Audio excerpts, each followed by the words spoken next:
right now on 5 on your side at 10. Shots fired in Alton have a neighborhood banding together. This town is a town of unity, and we stand together. The March for Peace and messages from the community. And protests for our national parks. The demonstration this morning at the Gateway Arch. But first, cold but quiet today. As we look off to our west, though, our next series of storms are on the way. Why it's prompted a weather impact alert day and how high the winds could be as we approach midweek. Good evening, everyone. I'm Robert Townsend. Well, we're in a weather impact alert ahead of some storm clouds coming our way in just a few days. But taking a look outside right now at this 10 o'clock hour, we're fairly clear and below freezing in some areas, but expect some rain and even some possible snow in the coming days. Meteorologist Gary Frank has the latest. Yeah, good evening. It's quiet finish to the weekend. There's no doubt about that. Here's a look at the plains and a little bit of wind settling in. But for now, as we continue to focus on the next couple of days, temperatures here holding steady, well below freezing. In fact, 23 already in Chesterfield. The fact that we're already calm, cool, and clear, we're going to drop even into the teens in some cases. It's going to be cold. Our coldest morning in the next 7 days. Downtown, though, still quiet. We're right at freezing at the airport with a 5-mile-an-hour breeze out of the north. And overnight, no issues whatsoever. Like I said, we're going to fall into the city, even in the mid-20s. Outside of the city, it's cold. For tomorrow, a quiet finish to the weekend with much lighter wind. But my main story as we talk about Tuesday and Wednesday, thunderstorms and high wind are a potential as our weather impact alert days have been issued for Tuesday and Wednesday. So those are the days that I have in question, and there's some things that we're going to talk about as those series of storms impact us here. At the very least, high wind, but we're looking at thunderstorms that may create some higher wind in those thunderstorms as well. And that's what I want to focus on here as we talk about those weather impact alert days, track those storms and our changing weather conditions over the next 72 hours. Wednesday night, multiple gunshots fired near a school bus in Alton in what police called a targeted attack against a teen. Though no one was hurt in that shooting, many Alton residents say they're fed up with the violence in their community. Tonight, 5 on your side's Holden Kerwicki explains how they're trying to put their best foot forward and take their neighborhood back. When shots rang out along Central Avenue in Alton Wednesday night, veteran Jeff Sherwood's combat training kicked in. My son was leaving out the house to go for his jog, and I knew he was out here. He would have been right out here. I immediately just thought my son, and I just came running outside like I had to know. Then that's when I saw the shooter was still advancing and firing rounds, and I just chased him down and almost caught him. As the bullet holes in these homes show, this isn't the first or even the second time shots have been fired in the area this winter. We're no stranger to it. It happens here. It's been something in this community for quite a while. The one thing about a bullet doesn't see black or white. A bullet is just a bullet, and so it doesn't care what it hit, who it hit. That's why Sherwood is mobilizing his community to put their best foot forward. This is Alton. This is representative of Alton. Roughly 50 people joined Sherwood in a march along Central Avenue in a show of solidarity against the rash of violence. They come together for one cause and one purpose, and that is to take our streets back and to show that we will not tolerate it. With each step, Mayor David Goins says a message is being sent. We're going to take our neighborhood back. We're going to take the neighborhood back, and we're going to continue to work to bring resolve to these issues that cause these kids to want to use guns. What I really hope is that we do it right here and we build a footprint, and that footprint can be taken to any other community in the St. Louis region, and the St. Louis region can be taken to any other community in America. In an effort to take their neighborhood back, Alton residents are planning another peace march next Saturday, March 8th, beginning at noon right here along Central Avenue. Reporting in Alton, Illinois, Holden Kerwicki, 5 on your side. Alton police have not made any arrests in connection to that shooting. Anyone with any information can call 618-463-3505. We're working to learn more about a shooting that happened near Lee's Chicken off West Florissant Avenue near Goodfellow in North St. Louis. Police tell us this happened this afternoon when a woman was shot and taken to a hospital alive. 5 on your side spoke to an employee at the restaurant who says there was a fight between two customers in the parking lot. We, of course, will keep you updated as we learn more. And police are investigating another shooting, this one off Shreve Avenue by Anderson. Police say it happened around 3 o'clock this afternoon, this in North City as well. A teen was taken to the hospital with a gunshot wound. Right now, we don't know his condition, but we will keep you updated. 2 people were taken to the hospital after a fire broke out in a St. Charles apartment complex. Crews responded to the fire shortly before 11 this morning. Officials say the fire started on the top floor in one of the buildings, eventually filling 4 apartments with smoke and flames. Now, it took about 40 minutes for firefighters to put out the fire. It left behind lots of damage. Tonight, most of the residents have to find another place to sleep. We're fortunate that we're able to partner with the rehab team in St. Charles County, and our community outreach and the rehab team in the county are working for resident assistance for displacement and to try to make sure everybody gets a good place to stay and their needs met. The resident was taken to the hospital for smoke inhalation. A firefighter was hurt at the scene, but officials say he only suffered minor injuries. BJC is beefing up security after a string of car break-ins at 2 Barnes Jewish hospital garages. Those break-ins happened overnight at the Parkview Tower and Euclid garages. No one was hurt. BJC and St. Louis Children's Hospital are investigating in cooperation with St. Louis Metropolitan Police. In response to the break-ins, now the hospitals are increasing safety patrols, adding new video monitoring stations, and reviewing available technology to support the parking areas. They're also asking you to be mindful while on the campus. Park in secure and wet-lit areas. Never leave valuables or weapons unattended. And if you see someone breaking into a vehicle, leave right away and call protective services. The Missouri State Highway Patrol is recognizing one of their own for some quick thinking while trying to stop a wrong-way driver. Now, the incident caught on tape. This happened back on February 23rd on I-55. That's when we're told Trooper Hendrick with the Missouri State Highway Patrol noticed a driver going the wrong way. Hendrick then rammed his cruiser into that car. The driver was not hurt and arrested for driving while intoxicated. The trooper suffered minor injuries. Highway Patrol says he likely saved lives. This crash happened about an hour after a deadly wrong-way crash that killed 3 people in southwest Missouri.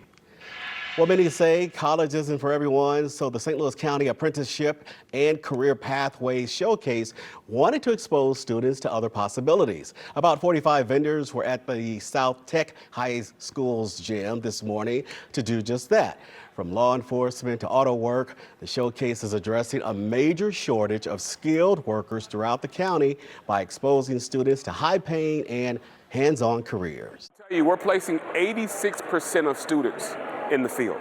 So when you think about pre-apprenticeship to apprenticeship and students immediately going to work, trade, CTE used to be an option. But for many students right now, it's the only option, and it's a pretty good, successful option for students. Organizers hope this will help students feel empowered when they enter the workforce. The Special School District of St. Louis County also wants to expand these opportunities to elementary school.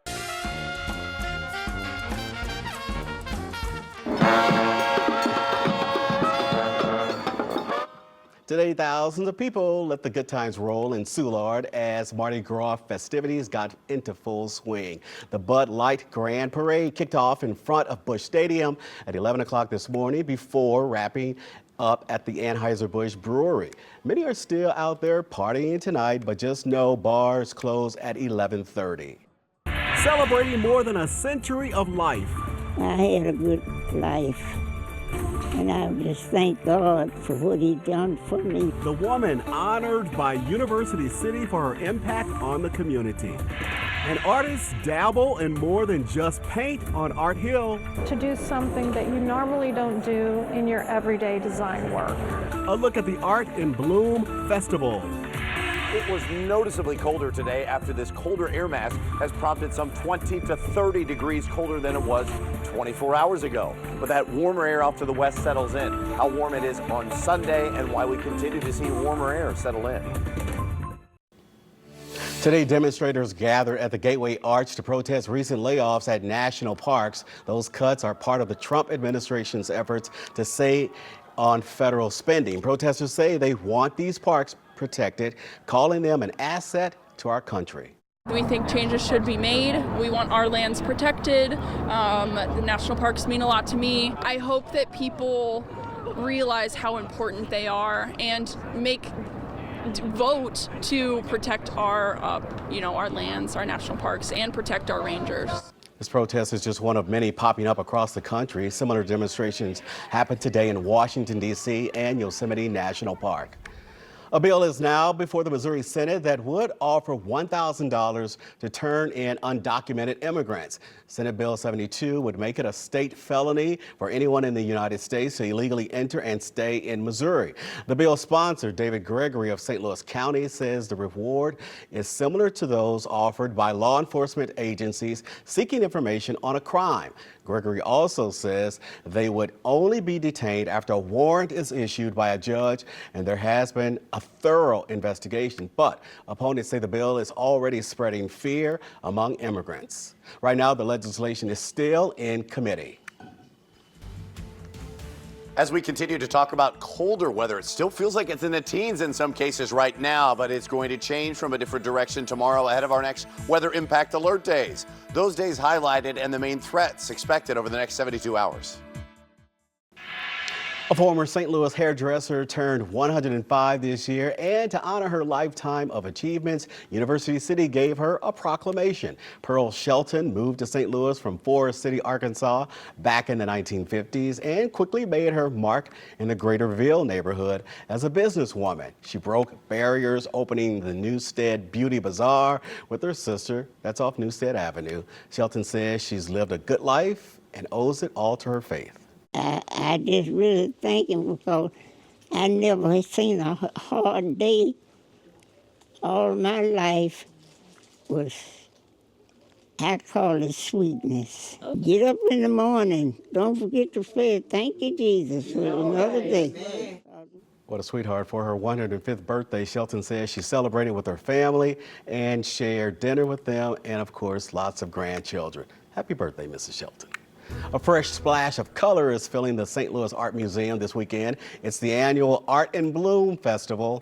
The Art Museum hand-selected 30 local artists to stretch their creative muscles and create floral displays inspired by the artwork throughout the museum. Now, one of those artists says she's been dabbling in flowers since she was a kid, spending lots of time in her grandmother's flower garden.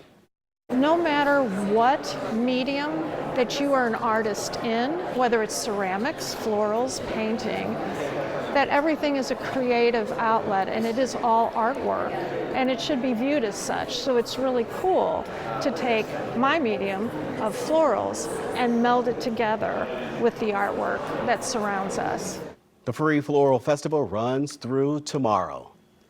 Tonight, more than 600 people showed up to support medical transplant recipients, donors, and their families. Mid-America Transplant United held its annual fundraiser to help raise awareness and support those affected by organ and tissue donation. The event raises $25,000 to $30,000 every year.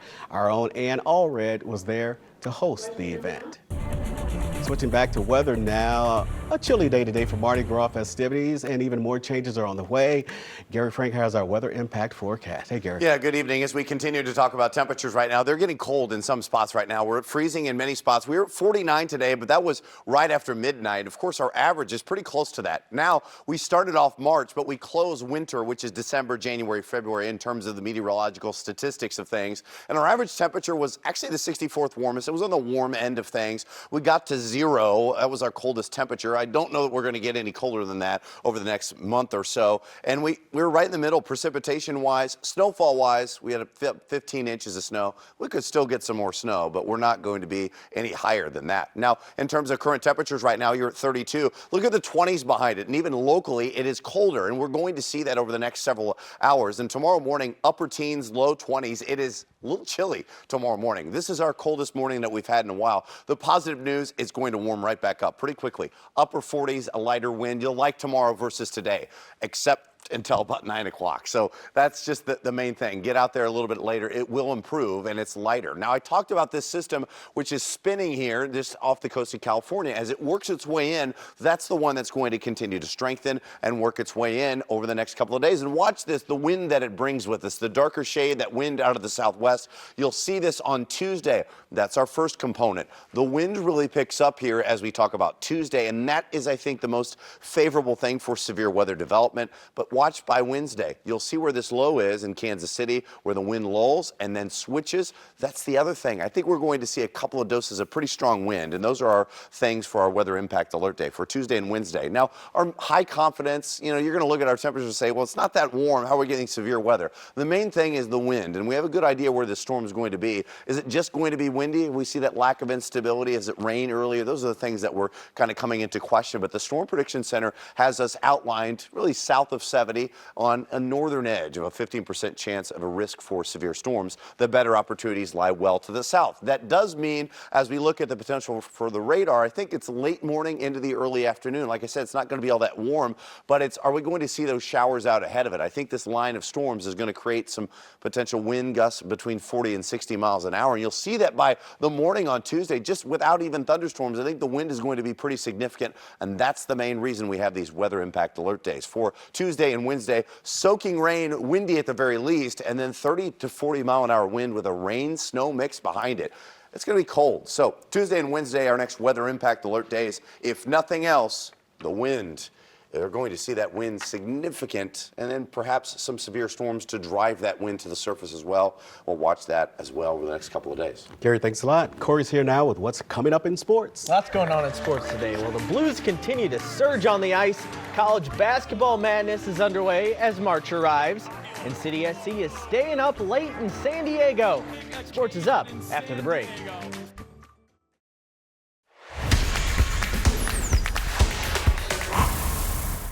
The way the St. Louis Blues are playing right now, Doug Armstrong is going to have a very interesting decision come trade deadline day. Right now, this looks like a playoff team. They tried to get even closer to a playoff spot tonight against the Kings.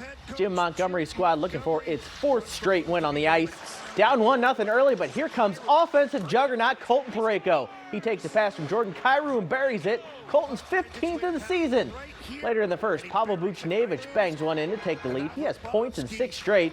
Blues need the closer mentality like Al Raboski, and they had it tonight.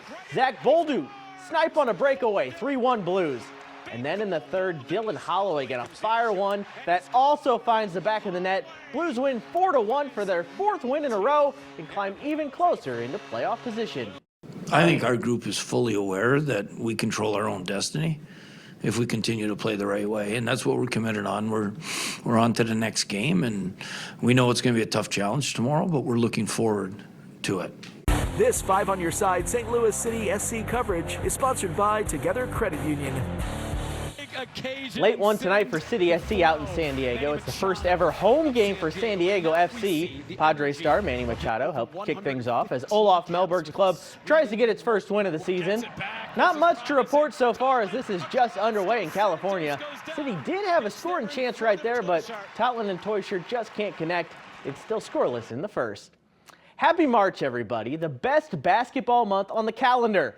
Today, our teams gave us plenty of excitement to start the month of madness. This felt like a tournament game between Mizzou and Vanderbilt in Nashville. First half belonged to Caleb Grill. Very long three, money, corner tray. That's good to go as well. Then Grill's going to finish on the fast break, too. He had 16 in the first half, 28 on the day. Second half now, Anthony Robinson was the clutch player. 2 triples here from the sophomore. Tigers leading almost the whole way. I say almost because of this. Time winding down, Mizzou up 3. Tyler Nickel has a shot, and he makes it. Tie game, we go to overtime. In overtime, Vandy stayed hot. Jason Edwards has the place absolutely on fire. Vandy up 7. Robinson answers back with a crazy shot to make it a 4-point game. But the Commodores made their free throws, and Mizzou could not hang with them. Vandy wins 97-93 in an absolute thriller. What a day for Josh Schertz's SLU squad against Loyola at Chaffetz.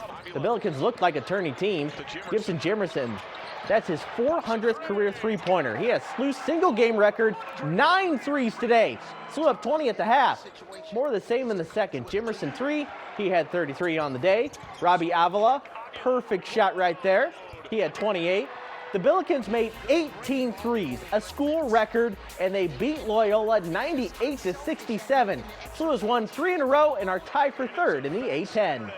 It was our guys, you know, that was as good as we could play on both ends. You know, you kind of get in a zone there and block everything out and just kind of, you kind of get on a roll, and that's kind of what happened with me. And it was definitely a big momentum builder for us. We won the last 3, but we got 2 really, really big ones coming up here, next week at Dayton, and then to finish off at home versus Duquesne. And so definitely a big win, but our eyes are moving forward to the next one.